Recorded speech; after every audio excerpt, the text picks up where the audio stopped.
Hello, I'm Daniela Elana. This week's episode of Historical Paranormal, episode 87, is about the mysteries of Mound Shasta and the Lemurian connection. Mound Shasta, California, has the mighty Sacramento River flowing 447 miles long, accumulating snow melt and rain runoff from 19 different counties in Northern California. It hydrates thirsty farmlands and provides drinking water to millions of people from San Francisco to Reading. On average, the river is around 70 feet wide, but as its headwaters, the Sacramento River is not much more than a trickle of water spewing out of the hole in the side of Mound Shasta. Located at the edge of Mound Shasta City Park is the headwaters of Sacramento River, where it is arguably the cleanest water in the state. People from all over the world travel to this park to sip from the headwaters because it is highly filtered. Scientists estimate that it takes 50 years for snowmelt on Mound Shasta to filter through billions of tiny cracks before it flows out of the headwaters, and when it does, historian Bill Mize say it can be a spiritual experience. Tens of thousands of people have a kind of visionary experience here, and that's partly related to the legends, but it also partly related to the magic of the mountain, Mize said. The legends and magic referred to here is that of the Lemurians, a mythical colony of highly evolved humans who lived inside Mound Shasta.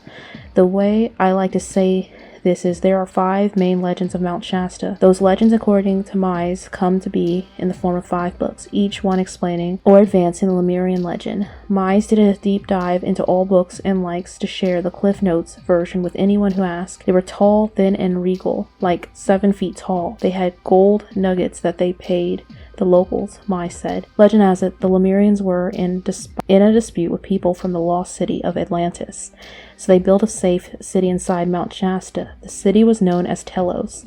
Modern-day believers say the Lemurians can be contacted through a variety of spiritual practices. No matter if those legends are true or not, they're experiencing in themselves which we call Shasta vortex, Mize said. If the Lemurians are a little too unbelievable for you, the Shasta vortex may be more acceptable. Around us is a gravity anomaly, a magnetic anomaly. Without going into too much detail, some people believe the granite rocks that make up the mountain affect the Earth's gravity, and some people feel lighter. There is something about the place that does it for people. Mythical spiritual beings and gravitational anomalies do attract many visitors to Mound Shasta. But before the book and legends, it was always the water that brought people to the area. Jean Nels is a volunteer at the Mound Shasta Seisen Museum, and she helps create an entire exhibit on water from Mound Shasta. From the very beginning, people would say water was more precious than gold because miners could not do what they were doing without the water, Nels said. For more than 150 years, Mound Shasta water not only attracted gold miners, but early settlers as well. The cities, they didn't realize how to purify water, so they came up to the area to get healthy, Nels said. The mighty Sacramento River is important for us all. Over a third of the country's vegetables and 2/3 of the fruit comes from California, and water from Sacramento River plays a big part in irrigating or shipping those crops. Whether you believe Lemurians or the Mound Shasta vortex, it's hard to deny that the Sacramento River is pretty magical. Lemuria has its own unique history. In 1864, zoologist Philip Scatler published an article about a classification of species called Lemurs, in which he was puzzled by the presence of their fossils in both Madagascar and India, but not in Africa or the Middle East. He hypothesized that Madagascar and India had once been a part of a larger continent, which was the first theory leading to the discovery of the ancient supercontinent Pangaea. Following the scientific discovery, the concept of Lemuria began to appear in the works of other scholars. Ernest Haeckel looked for the missing link in the area, proposing the fossils of the first humans sunk under the sea. But some proposed the lost land was somewhere else. Fast forward to 1899 when Frederick Spencer Oliver published A Dweller on Two Planets, a book which claimed that the survivors from the sunken continent called Lemuria were living in Mound Shasta. In the book, Lemurians lived in a series of complex tunnels beneath the mountain. Locals would sometimes see the creatures wandering outside the mountain in white robes. Then in 1931, Harvey Spencer Lewis, using the pseudonym Weiser Spinel Serve, wrote a book about the hidden Lemurian of Mound Shasta. The book is widely regarded as the reason for the popularity for the legends of Lemurians in Mound Shasta. Witness accounts. There have been many accounts of run-ins with Lemurians or other mysterious beings on Mound Shasta, none of which have been substantiated. The 2 early witness accounts created the large movement in the belief of Lemuria.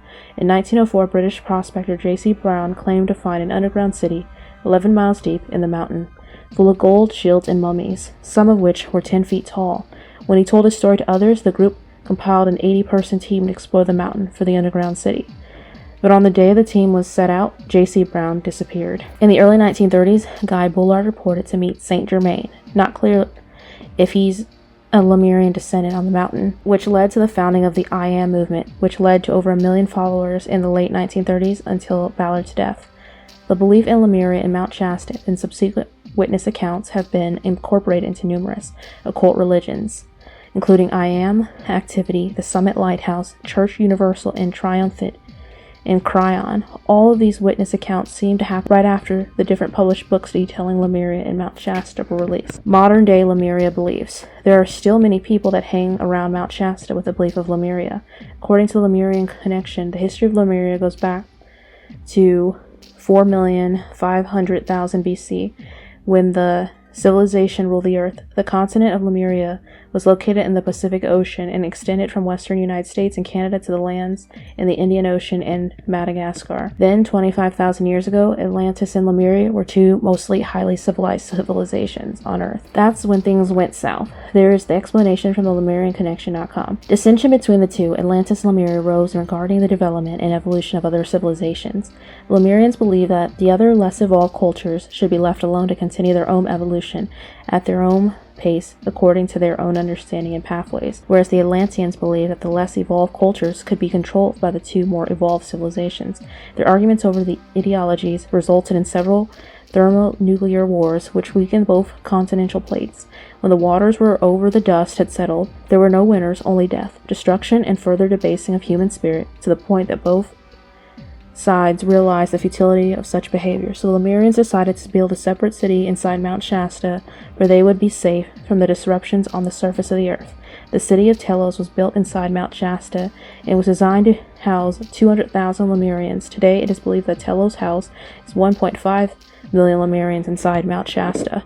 Modern day beliefs say the Lemuria can be felt and contacted through spiritual practices. The Lemurians were a highly evolved spiritual race, so they can be contacted through spiritual messages from believers. It is also believed that the Lemurians use crystals as communication tools. Modern day believers say the Lemurians program these crystals to teach their messages of oneness and healing. Crystals are revered by modern day Lemurian travelers. The physical appearance of Lemurians has been debated for some years. Some believe Lemurians look like highly evolved humans, like the description of Saint Germain, while others believe that they have more animalistic qualities. Although it is universally believed they are much taller beings than us surface dwellers, today many people flock to Mount Shasta in search of Lemuria and the spiritual enlightenment of Mount Shasta. So what do you think? Do you think a volcano in Northern California is home to a ancient civilization? Some would tie this to the Nephilim, to the fallen angels, to other legends. Lost continents are things, of course, science would say never existed and a mere fable. As someone who has driven down the state of California and seen Mount Shasta from the car, it is a beauty, it is eye-catching, and when making eye contact with the volcano, I did feel a pulse of energy. Do I think that I was in contact with the Lemurians? That's an interesting thought. As always, let me know your thoughts on this, and stay tuned until next time.